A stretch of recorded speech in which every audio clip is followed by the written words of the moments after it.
Ang chapter na ito ay nagsimula sa pagpapakita ng mga karatig bayan na nakakonect sa waterway mula sa Kandara. At dahil sa natapos na ang project na ito, ay nakatanggap ulit ng panibagong title ang ating bida ang The Western-born boxer wearing G.O.A.T. Pero tulad ng dati dismayado ito sa pangalan ng title, ang title na ito ay may epekto na 100% dehydration resistance sa lahat ng may high heat regions. Pero ganun pa man ay sinabi ni Lloyd sa isip nito na, wala naman siyang plano na magpunta sa mga maiinit na lugar kaya nasabi nito na useless lang ang title na ito. Maya-maya ay lumapit si Termes kay Lloyd. At pagkatapos ay lumuhod ito, na tila ikinabigla naman ni Lloyd. Pero sinabi ni Termes na, walang paraan para malaman kung gaano karaming tao ang nailigtas ni Lloyd, dahil nasolusyonan nito ang tagtuyot na nararanasan sa asfahan, napigilan din ito ang magaganap sana na digmaan at nagawa rin ito na mabigyan ng lugar na titirhan ng mga refugee. Kaya lahat ng tao ay makikitang nakaluhod habang nanunumpo ng katapatan para sa Fronteras Estate. Sinabi ni Lloyd na di na nila kailangan na sumumpa ng katapatan basta maging masipag lang sila ay ayos na sa kanya. Pero sa isip ni Lloyd ay ginagawa niya lang ang mga bagay na yun para lang sa kanyang sariling interest. At dahil dito ay nakatanggap ulit si Lloyd ng approval rating mula kay Termes at nabigyan pa ito ng plus 50 RP. Kaya naman meron na itong 2032 RP. Kung saan mas makikitang natuwa pa si Lloyd sa RP na natanggap kesa sa sinabi ni Termes. At dito nga ay makikita na umalis na sila Termes papunta sa Fronteras Estate. Samantala sa Asfahan Capital, sinabi ni Samarkand kay Lloyd na gusto niya itong maging manugang. Pero humingi ng tawad si Lloyd kay Samarkand at sinabi na gusto nito ang babae na may payat na pangangatawan. Naiintindihan mo ba ang ibig kong sabihin o sadyang ayaw mo lang ako intindihin? Siguro nga alam mo na ngayon na si Scheherazade ay aking anak. Di ba siya maganda para sayo? Tanong ni Samarkand kay Lloyd.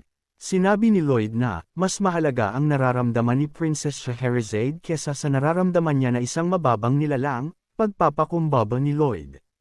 Kaya bigla pumasok sa isip ni Samarkand ang mga sinabi ni Scheherazade sa kanya, na mas gusto pa nito mamatay kesa maging asawa ang mukhang patatas na si Lloyd. Kaya wala nang nagawa si Samarkand. At sinabi na lang nito na, dahil sa tinupad mo ang ipinangako mo sa akin. Oras naman para ako ang tumupad sa ipinangako ko sa iyo. Makikipagkita na ako sa delegation galing sa Magentano para makipag-usap. Nagpasalamat naman si Lloyd kay Samarkand. Habang paalis sila Lloyd ay nakatingin dito si Samarkand habang sinasabi na, ako si Samarkand at ako ang masusunod. Kung anuman ang gustuhin ko ay makukuha ko kahit sa papaanong paraan. Pero tila ramdam ni Lloyd ang plano ni Samarkand. At dito nga makikita na nagpupulong na ang magkabilang panig.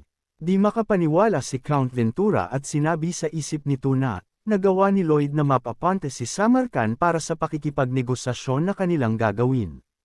Kaya sinabi niya sa sarili na hindi niya sasayangin ang pagkakataon na ito para hindi rin masayang ang effort na ginawa ni Lloyd. Dito ay nagsalita si Samarkand at sinabi na humihingi ito ng tawad sa nagawang pagkakamali na naging dahilan ng pag-suffer ng Magentano Kingdom dahil sa Monster Domino. Makikitang gulat na gulat si Count Ventura dahil sa biglaan na paghingi nito ng tawad. Dagdag pa ni Samarkand na, babayaran niya lahat ng sinira ng Monster Domino at sisiguraduhin niya na hindi na ito mangyayari ulit. At kung sakali naman na mangyari ulit ang pag-atake ng Monster Domino ay dodoblihin pa niya ang ibabayad sa lahat ng masisira sa Magentano Kingdom. Dahil sa mga sinabi ni Samarkand, ay napapaisip si Count Ventura na hindi ito maganda dahil sigurado siya na may hihingin din itong kapalit. At dito ay sinabi ni Count Ventura na sila ay lubos na nagpapasalamat sa kabutihang pinapakita ni Samarkand ay sinabi na ipaparating niya ang mensahe na ito sa Reyna.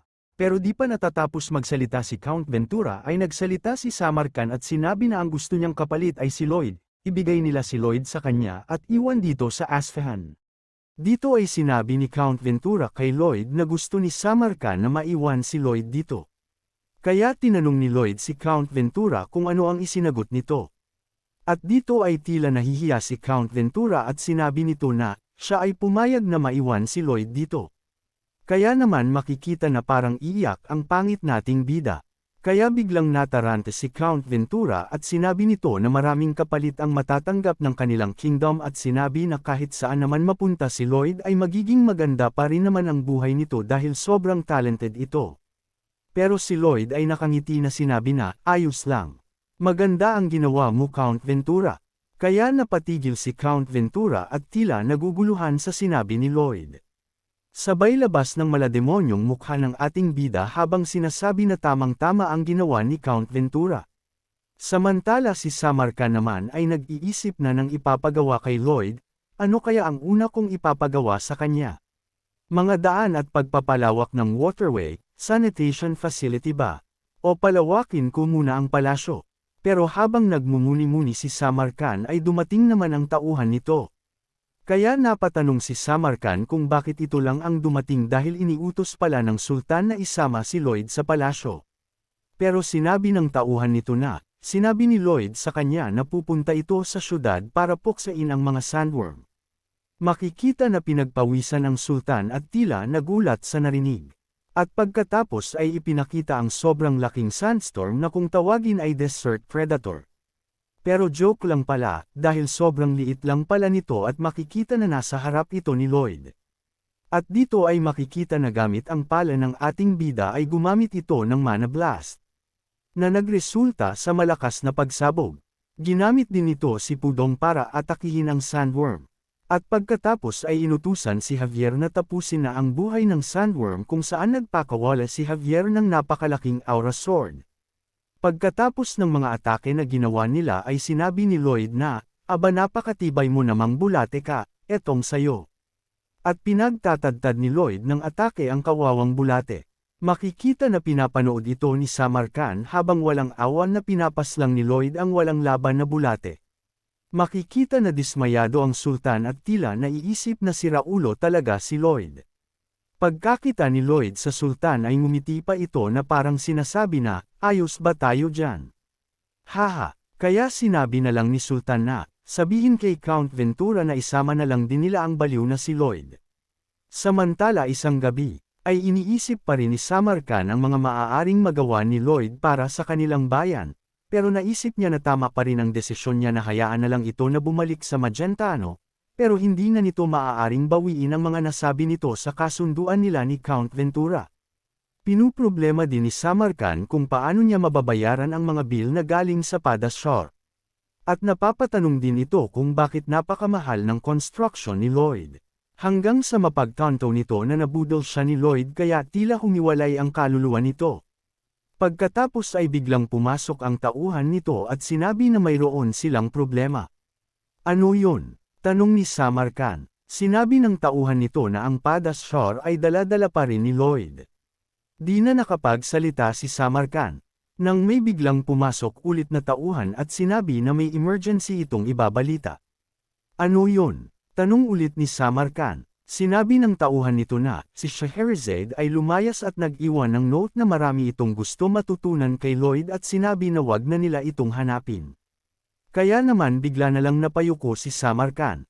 Sabay iyak malala dahil sa galit na naisahan siya ni Lloyd. Kinabukasan, isang magandang araw sa Fronteras Estate, kung saan imbes na tilaok ng manok ang gigising sa mga tao ay sigaw ni Bibiong ang maririnig. Kakaiba pero maganda pa rin ito. Sabi ni Count Arcos, makikita naman na masayang iniabot ni Emily ang sulat kay Count Arcos na mula sa anak na si Julian. Kung saan ibinalita nito na siya ay natapos na isa sa may pinakamataas na ranking sa kanilang academy at dahil doon ay makakapagtrabaho ito sa Kapitolyo pero sinabi na uuwi muna ito at mananatili bago magsimula sa kanyang tungkulin. Kaya makikita na maluha-luha sa saya ang mag-asawa. Maya-maya ay pumasok si Bayern at ibinalita naman ang mga shipment na dumating galing Asfahan. Paglabas ay nakita nila ang sandamakmak na treasure chest.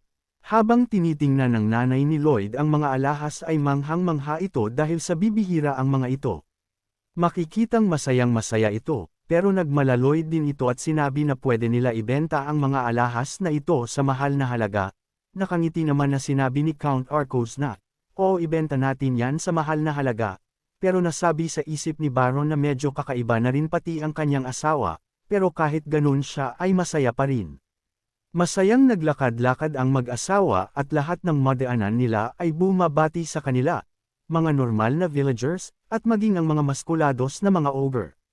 Nang magkatagpo na naman ang dalawang magkaaway na si Michael at ang soldier na si Greg. Nagbanggaan ng balikat ang dalawa, kaya tila biglang nangamba ang mag-asawa. Nang biglang tinulak ni Greg si Michael, kaya mas lalo pang natakot ang mag-asawa at tila hindi alam ang gagawin. Tapos ay nagdikit ang mga mukha ng dalawa na nagpapakita na walang gusto magpatalo sa kanila. Nang biglang kumilos ng mabilis ang ogre, kaya tila napaiwas si Greg. Nag-headspin lang pala ang ogre. At pagkatapos ay hinamon nito si Greg. Kaya naman boom, breakdance battle ang kinalabasan. At nagpalitan ang dalawang grupo ng malulupit na dance move. Kaya ang takot ng mag-asawa ay napalitan ng ano ba? Di ko mapaliwanag haha. At pagkatapos ay nagpatuloy na ang mag-asawa sa paglalakad, sinabi ni Count Arcos na medyo kakaiba talaga. Pero mababait ang mga tao at ang mga ogre na nandito. Makikita na sobrang nagpapasalamat si Count Arcos dahil payapa ang kanilang bayan. Kahit pa sabihin na maraming kakaiba dito, ay ayos lang. Kahit patuloy pa na dumami ang mga kakaibang nilalang basta nasa maayos lang ang bayan nila. Ay walang nang masasaya pa higit sa kanya, sabi ni Count Arcos. At dito ay dumating na si Lloyd. Kaya nasabi ni Count Arcos na ang pinakakakaiba talaga sa lahat ay ang anak nilang si Lloyd. Maluha-luha na kinumusta ni Count Arcos ang anak at tinanong kung bakit wala itong damit. Masaya naman na sumagot si Lloyd na marami naman siyang damit sa bahay nila. Samantala sa Magentano Palace, ay makikita na nagre-report si Count Ventura sa Reyna tungkol sa mga nangyari sa asfahan. Sinabi rin nito na si Samarkand ay sumang-ayon sa kanilang mga kasunduan maging ang pag-sign sa agreement ay ginawa nito. Tinanong naman ng Reyna kung si Count Ventura ba ang nagawang makipagnegosasyon sa Sultan, pautal naman na sinabi ni Count Ventura na, oo ako po mahal na Reyna. Pero halata sa pagmumukha nito na nagsisinungaling lang ito. Pero duda ang Reyna kaya tinanong niya ito kung si Lloyd ba ang nagsabi sa kanya na ganito ang sabihin, kaya di naman makasagot si Count Ventura. Ano sa palagay mo ang kailangan ng mga tao para magkaroon ng komportable na pamumuhay, tanong ng Reyna. Sinabi naman ni Count Ventura na, kailangan ng isang makapangyarihan tao at balance na diplomacy.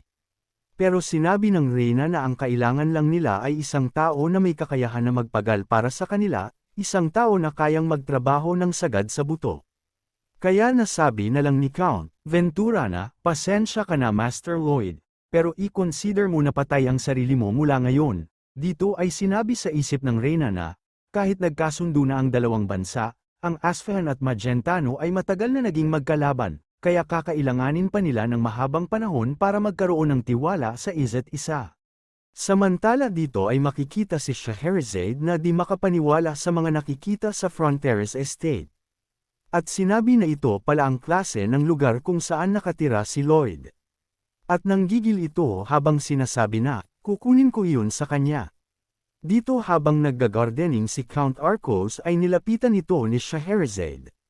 Tinanong ni Count Arcos kung sino ito. Nagpakilala naman ng maayos si Scheherazade.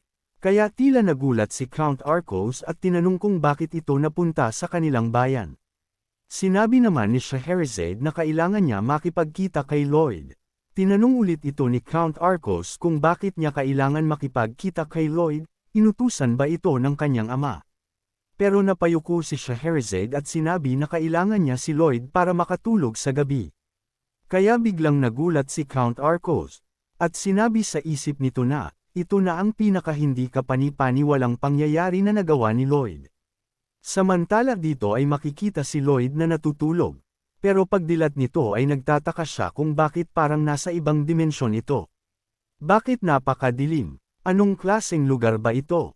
Nang biglang lumiwanag kaya napatingin agad si Lloyd dito. Pagtingin niya ay nakita niya ang apoy na dahan-dahan na nagiging tila hugis ng isang tao. At nagsalita ito na, ikinagagalak na makita kita Lloyd Frontera.